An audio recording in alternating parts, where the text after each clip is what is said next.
Fala galera, sejam todos muito bem-vindos. Dando continuidade à série Tabus e Espiritualidade, hoje tem que ter assunto polêmico, né? Então hoje a gente vai comentar sobre aquele caso. Todo mundo deve ter ouvido falar sobre esse caso, em que o rapaz acabou cometendo um delito, tentou roubar alguma coisa, e acabou sendo tatuado na testa dele: "Sou vacilão e ladrão". E tá dando uma divisão de opinião incrível sobre isso, porque uns apoiam o tatuador, outros não, acham que um erro não justifica o outro, e por aí vai. Então, vou dar minha opinião sobre isso, mas primeiro se inscreve no canal, compartilhe o vídeo nas redes sociais, se gostar da minha opinião, claro. Se não, também não tem problema nenhum. Roda a vinheta que depois a gente vai comentar sobre esse caso então.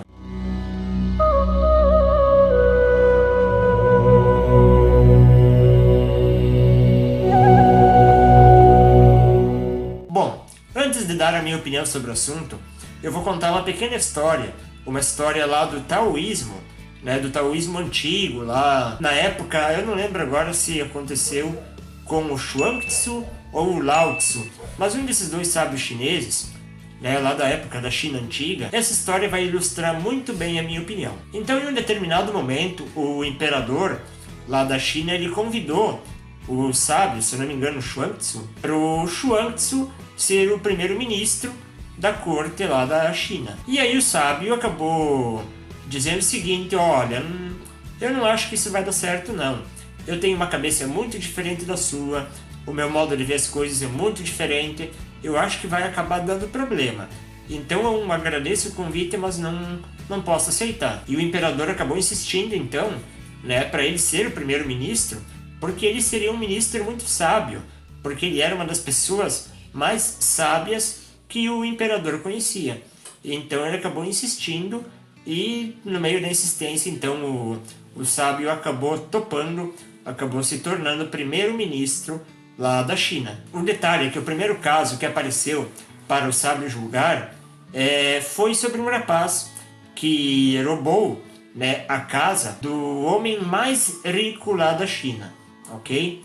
Ele era um ladrão, foi lá, roubou parte do que tinha, né? Só que o detalhe é o seguinte: ele acabou sendo pego no flagrante. Então ele foi para julgamento, não tinha o que se defender, foi pego no flagrante. Ele mesmo acabou confessando: não, eu estava de fato roubando a casa do senhor e tudo mais. Só que aí o que aconteceu? Esse sábio chamou as duas pessoas para a audiência. Chamou tanto o ladrão como o dono da casa que estava sendo roubada. E ele disse o seguinte: olha, eu vou condenar à prisão vocês dois. Vou condenar os dois à prisão. Ele porque ele roubou, óbvio, ele estava tirando algo que não era dele. E você, porque você cometeu talvez o maior dos crimes. Você é o homem mais rico da China. E você, para que você acumular tanta riqueza? Para que você acumular tanto dinheiro? Tantas pessoas passando necessidade. Você não parou para pensar que de repente essa tua atitude de estar acumulando, desfavorecendo tantas outras pessoas, será que você não criou a necessidade do roubo nessa pessoa? Então, na minha opinião, você é tão culpado quanto aquele que roubou. Então, o que eu queria dizer é basicamente o seguinte: nós somos seres dualistas. Nós adoramos a dualidade. Adoramos julgar o certo e o errado, o bonito, o feio, adoramos chamar o indivíduo de vagabundo, de pilantra, de ladrão, sabe-se lá do que. Mas será que nós já paramos para analisar a verdadeira causa do que levou, do que motivou aquele rapaz a estar cometendo o ato do furto? Aí muitos poderão dizer: ah, Leandro, mas isso não justifica o porquê dele ter que estar roubando, porque existem muitas pessoas em condição pior, que estão trabalhando, que estão fazendo alguma coisa e não estão roubando. Ótimo, e que bom que é assim, que bom que existem pessoas que conseguem superar, né, as suas limitações, as suas fraquezas, as suas dificuldades. Só que, cara, não é todo mundo que consegue ver com bons olhos a sua dificuldade, não é todo mundo que vá além da sua limitação e consiga fazer algo de produtivo sem estar prejudicando outras pessoas. Será que o fato do indivíduo estar necessitando roubar algo ou se encontrar na condição mental até mesmo de achar que ele precisa roubar algo para poder ter alguma coisa, Será que isso não é muito mais digno de compaixão do que de revolta? Talvez essa é a limitação do cara. Talvez essa é a limitação. Ele não consegue ver que ele pode fazer algo. Do mesmo jeito que muitos indivíduos têm a limitação de não entender o lugar do outro e acabar julgando, cada um com suas limitações. Então eu fico lembrando, né, a gente tem história num livro sagrado de 2000 anos atrás, quando um cara muito legal, esse cara, chamado Jesus, quando ele passou talvez por uma das piores atrocidades da história do ser humano. Ele foi pregado em uma cruz. Se cada um de nós tivesse a possibilidade de nós hoje voltar no passado, o que a gente faria?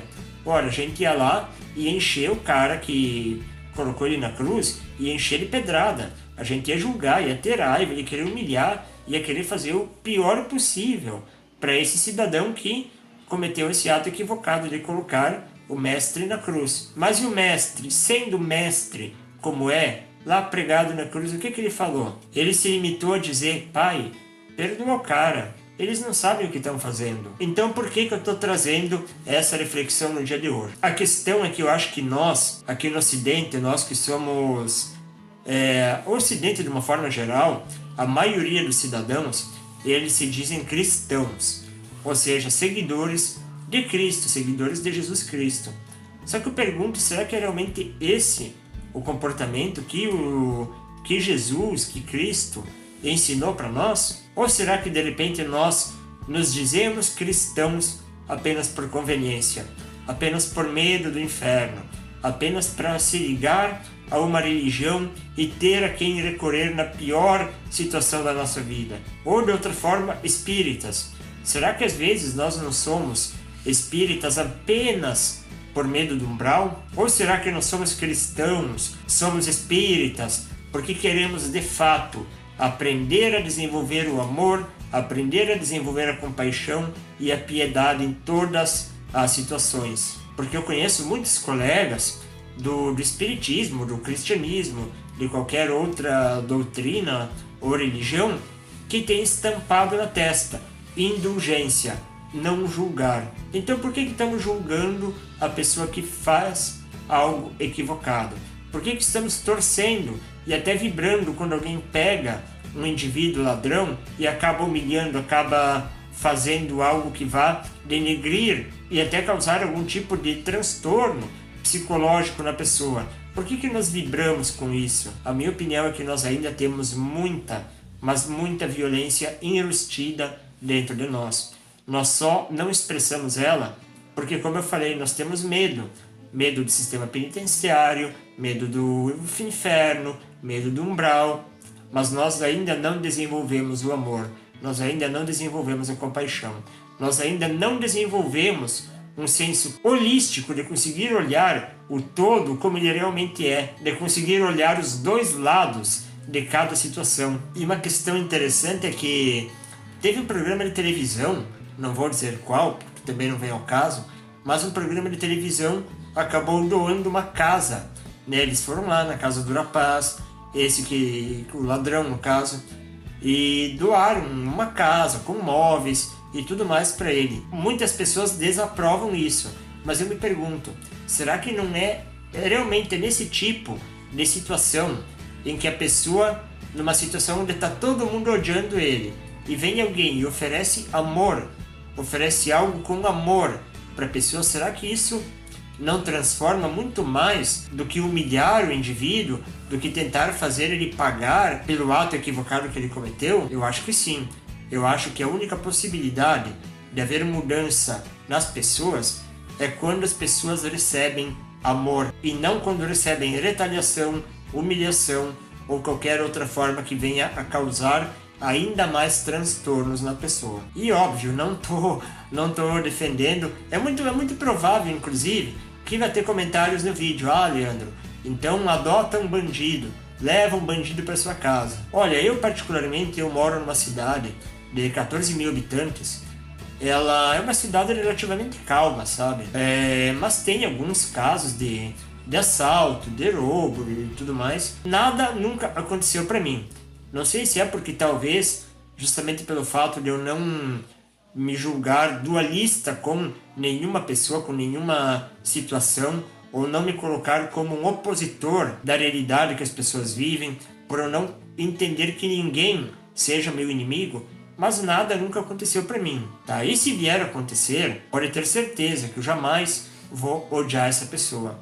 No mínimo, vou procurar emanar luz para essa pessoa, vou procurar desejar do fundo do meu coração que essa pessoa, ela encontre a luz, encontre a sabedoria, encontre o caminho para encontrar a si mesmo, para ela poder fazer a conversão da ilusão para a realidade, para a luz. Porque ali, antes de ser um inimigo, ali existe um irmão espiritual, um irmão que muito provavelmente está perdido, e assim como Jesus diria, perdoa, porque eles não sabem o que fazem. Agradeço a todos pela companhia, o recado por hoje é esse, namastê, muita paz a todos e até a próxima.